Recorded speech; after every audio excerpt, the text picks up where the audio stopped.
அரகர நம பார்வதீபதையே அரகர மகாதேவம்.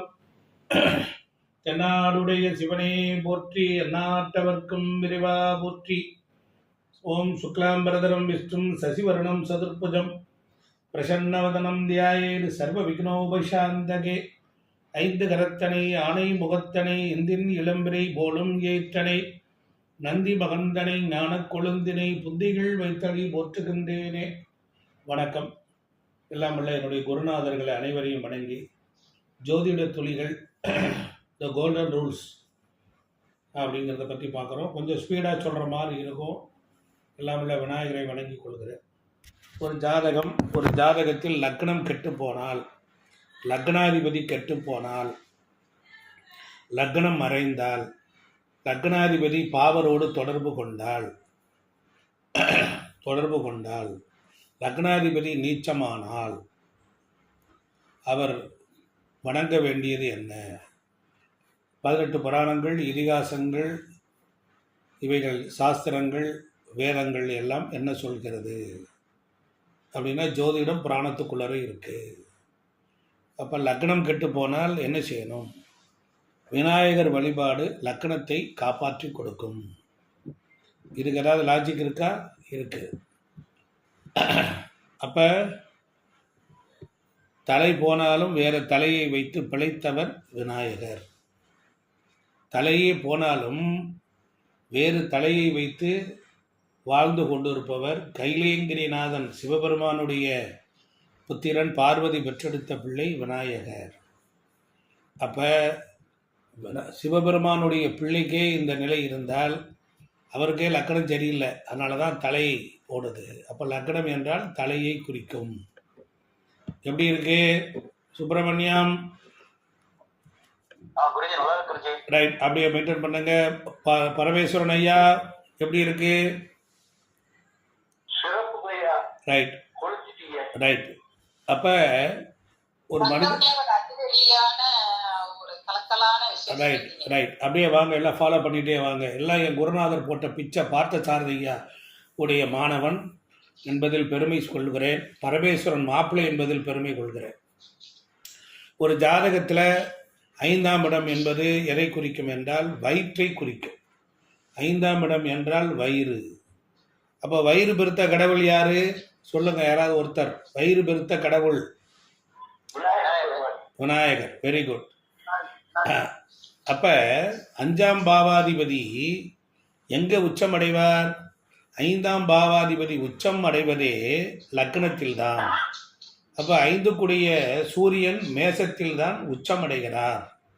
மேசத்துல தானே உச்சம் அடைகிறார். அப்ப முதல் பாவம் லக்னம். முதற் கடவுள் யாரு? விநாயகர். அப்ப விநாயகர் வழிபாடு எதை காக்கும்? தலையை காக்கும், லக்னத்தை காக்கும். அப்போ லக்னம் கிட்ட யாரை பிடிச்சிக்கலாம்? இனிமேல் விநாயகரை பிடித்து கொள்ள வேண்டும். சிம்பிளாக இருக்கா? எப்படி இருக்கு வகுப்பு? பார்த்தார்வையா வகுப்புனா களை கட்டுது, அல்லுதுல. எப்படி இருக்கு? நல்லா இருக்கு. Very good, very good. அடுத்து பாருங்க, விநாயகர் வழிபாடு வலுப்பெற வேண்டுமானால் நம்ம என்ன செய்யணும்? தலையில் குட்டி கொள்ள வேண்டும். தலையில் அமிர்தங்கள் இருக்கு 2. அதனால் தலையை குட்டி கொள்வதனால், தோப்பு கரணம் போடுவதனால் நமக்கு அமிர்தம், வீரியம் உண்டாகும். வலது பக்க மூளையும் இடது பக்க மூளையும் வேலை செய்யும். வேலை செய்கின்ற பொழுது தட்சிணாமூர்த்தி நமக்கு ஆக்டிவேட் ஆவார். அப்போ குரு திக்பலத்தை பெற்று விடுவார். அப்போ ஜாதகத்தில் குரு கெட்டு போனாலும் அவர்கள் தோப்புக்கரணம் போடுவதினாலும் அவர்களுக்கு குருவினுடைய அருள் கிடைக்கிறது. சரியா போச்சா? அடுத்து பாருங்க. இப்ப 2ஆம் பாவம், ஒரு ஜாதகத்தில் 2ஆம் பாவம் வலுப்பெற வேண்டுமானால் என்ன செய்யணும்? 2ஆம் பாவம் எதை குறிக்குது? 2ஆம் பாவம் என்பது ஆமா, பேசக்கூடியது, பேச்சு. 2ஆம் பாவம் பேச்சு. ரெண்டாம் பாவம் வாயு. இப்போதானே சொன்னார் ஐயா, ராகுனா வாயின்னு சொன்னார். இப்போ ரெண்டாம் பாவம் என்பது வாயு. அப்போ வாயில நல்ல வார்த்தை வந்தால் பணம் வரும். அதனால இறைவனுடைய ஸ்லோகத்தை சொன்னால் பணம் வரும். நல்ல பேச கற்றுக்கொள்ளணும். ரெண்டாம் இடம் பேச்சு. அப்போ கிராமத்தில் பழமொழி என்ன சொல்லுவாங்க, வாயுள்ள பிள்ளை பொழைக்கும். அப்போ தரமான பேச்சாக இருக்கணும். அப்போ ரெண்டாம் இடத்துல யார் உச்சம் பெறுகிறார் சொல்லுங்க?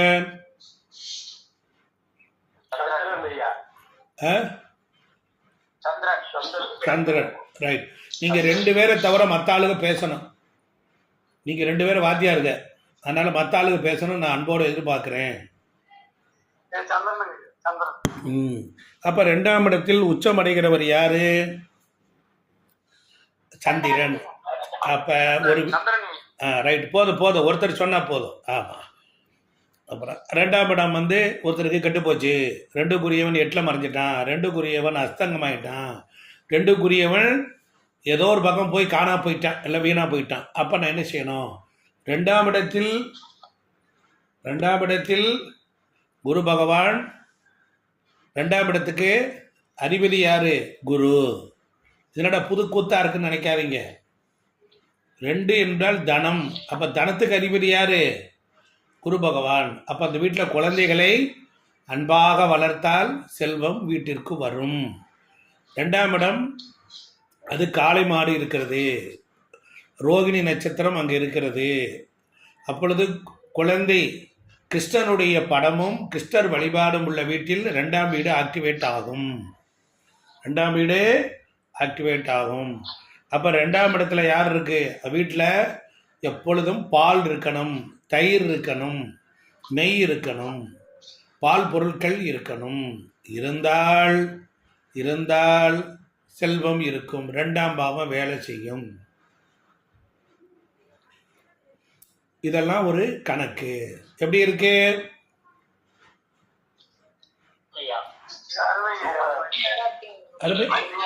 நல்லா இருக்கா? ரைட். அப்படியே வச்சுக்கோங்க. யாராவது தூக்கிட்டு ஓடி போயிட போறானுங்க, பார்த்து கவனமா இறுக்கி பிடிச்சி வச்சுக்கோங்க. அப்ப ரெண்டாம் இடம் என்பது முகம். அப்ப முகத்தை பளிச்சுன்னு வச்சுக்கணும், முகத்தை அலங்காரமா வச்சுக்கணும், முகம் வசீகரமா இருக்கணும். ரெண்டாம் இடம் பணம் வரணும் அப்படின்னா சுத்தமா இருக்கணும். ஏன்னா 4ஆம் இடத்துக்கு அதிபதி சந்திரன் அங்கே உச்சம் அடைகிறார். அப்ப 4னா தாய்கிட்ட அன்பா இருக்கணும், தாய்கிட்ட அன்பா இருக்கணும். 4 என்பது வீடு வண்டி வாகனம். யாரெல்லாம் அவங்க வாகனத்தை தொடச்சி நீட்டாக வச்சுருக்கீங்களோ பணம் வரும், வச்சுக்கணும். 4ஆம் இடம்ங்கிறது எதை குறிக்கும்? தாயை குறிக்கும். 4ஆம் இடத்துக்குரியவர் தான் 2ல் உச்சம் அடைகிறார். அப்போ 4ஆம் இடம் வீடு வண்டி வாகனம், அடுக்குமாடி குடியிருப்பு.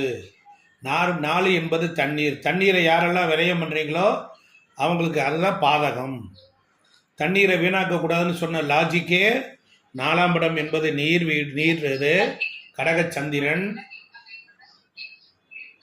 ஐயா மூட் பண்ண சொல்லுங்க ஐயா. இது யாரோ குரு செல்வங்கிறவர் ஐயா பார்த்தாரு ஐயா. கொஞ்சம் மீட் பண்ணுங்க, கொஞ்சம் மீட் பண்ணிக்காங்க. நான் விலை மதிக்க முடியாத வகுப்பை கொடுக்குறேன். என் குருநாதருடைய திருவடிகளை பணிஞ்சு கேட்டுக்கிறேன். மீண்டும் எல்கே ஜெயசூரிய நாராயணன் ஐயோட வகுப்பில் கொஞ்சம் உடம்பு இறைவனுடைய திருவருளால் எல்லாருடைய பிரார்த்தனைகளும் நான் மீண்டும் வந்திருக்கிறேன். அப்போ 4ஆம் இடத்துக்குரிய 2ல் உச்சம் அடைகிறார். அப்போ காலபுருஷத்துக்கு 4ஆம் இடம் என்பது தாய். தாய்க்கு பிறகு யார்? தாரம். 2ஆம் இடம் என்பது தனம், வாக்கு, குடும்பம். குடும்பத்தில் எல்லார்ட்டையும் அன்பாக இருக்கணும், குடும்பத்தை பொறுப்பாக கவனிச்சா பணம் வந்துக்கிட்டு இருக்கும். பொருளாதாரம். அப்போ பணத்தை என்ன பண்ணணும்? நல்லா வச்சுக்கணும், பத்திரமா வச்சுக்கணும், சுத்தமாக இருக்கணும் அப்படிங்கிறதெல்லாம் ஒரு கணக்கு. சரி, இப்போ 2ஆம் பாவம் வலுப்பெற வேண்டுமானால் நான் எல்லா விவரமும் சொல்லிட்டேன். அப்போ 2ஆம் பாவத்துக்கு அதிபதி 2ல் உச்சம் அடைகிற கிரகம் சந்திரன். சந்திரன்னா என்ன தானி அவருக்கு? ஒருத்தர் சொல்லுங்க. நெல் அவ்வளோதான் ஒருத்தர் ரைட் நெல். அப்போ நம்ம கிராமத்து பழமொழி என்ன சொல்லுவாங்க? நெல்லை போட்டால் அள்ளிடலாம், சொல்ல போட்டால் அள்ள முடியாது. சரியா இருக்கா? சரி. அப்போ யார் வீட்டில் நெல் மூட்டை இருக்குதோ அங்கே சந்திரன் உச்சமடைகிறான். 2ஆம் இடம் குடும்பம், 4ஆம் இடம் வீடு. அப்போ 2ஆம் இடத்துலையும் இதில் என்ன? அப்போ அரிசி பருப்பு மகாலட்சுமி இருக்கா? ரோகிணி நட்சத்திரத்தில் தான் திருப்பதி வெங்கடாஜலபதியை பிரதிஷ்டை பண்ணாங்க. அப்போ யார் வீட்டில் திருப்பதி வெங்கடாஜலபதி இருக்குதோ, யார் ரோகிணி நட்சத்திரத்தில் இருக்கிறோ, அப்போ அப்போ அந்த வீட்டில் கிருஷ்ணன் வழிபாடு இருந்தால், கிருஷ்ணனை லட்டு திங்கிற கடவுள் இருந்து அவர்களுடைய ஸ்லோகத்தை சொல்லலாம். 4ஆம் இடங்கிறது வீடு. வீடு கட்ட பயன்படுவது செங்கல். அந்த செங்கலுக்கு அதிபதி மிருகசீர்ஷம் செவ்வாய். அந்த செவ்வாய் என்பது தேங்காயை குறிக்கும். அப்போ தேங்காயை வீட்டில் ஒரு புழு கும்பம் வச்சு நீங்கள் வழிபட்டீங்கன்னா அந்த வீட்டில் செல்வம் சேரும். அதுக்கப்புறம் வாசலில் தேங்காயை கட்டி விடலாம். அதே போல் உங்களுக்கு பொறுத்தளவில் கிருஷ்ணன் லட்டு திங்கிற மாதிரி இருக்கிற படம் இருக்கணும். அப்போது உங்கள் வீட்டில் பொறுத்தளவில் காளமாடு இருக்குது. அப்போ என்னன்னா பசுவுக்கு அகத்திக்கீரை கொடுக்கலாம். அப்போ சந்திரனை நீங்கள் ஆக்டிவேட் பண்ணிங்கன்னா மனோபலம் கிடைக்கும். மனோபலம். அப்போ சந்திர பலம் உண்டாகும். அப்போ சந்திர பலம் உண்டாகிற இடம் எதுன்னா ஈசான்யம். அதனால் வடகிழக்கு திசை அப்படிங்கும்போது நமக்கு ஈசானியம் அப்படிங்கிறது அந்த திசைக்கு வடக்கு திசை புதனுக்குரிய ஆட்சி வீடு. பக்கத்திலேயே 2 தெருவில் சந்திக்கிற இடத்துல இருக்கிறவர் இருக்கிறார். அதனால் நாம் ரிஷபத்தை வச்சுக்கணும். மாடுக்கு தொட்டு கும்பிடணும். மாடு தொட்டு கும்பிடணும். மாட்டு வழிபாடு செய்யணும். இதெல்லாம் செஞ்சோம்னா 2ஆம் இடம் ஆக்டிவேட் ஆகும். அப்போ தமிழர் பண்பாட்டில் நம்மளுடைய கிராமங்களில் நம்மளுடைய சாஸ்திர சம்பிரதாயங்களில் நமக்கு வாழ்தலே வழிபாடாக வைத்திருக்கிறார்கள். நம்ம ஜாதகம் கெட்டாலும் நம்மளுடைய பண்பாடு பழக்க வழக்கம் இது எல்லாத்துலேயும் 12 பாவங்கள் நமக்கு தெரியாமலேயே பரிகாரமாக இருந்திருக்கிறது என்பதை நீங்கள் தெரிந்து கொண்டால் வெற்றி நிச்சயம். எப்படி இருக்கு இதுவரையிலும்? ஐயா பேசிக்கிட்டே வரேன். எப்படி இருக்கு? நல்லா இருக்குல்ல? ரைட். ஓகே.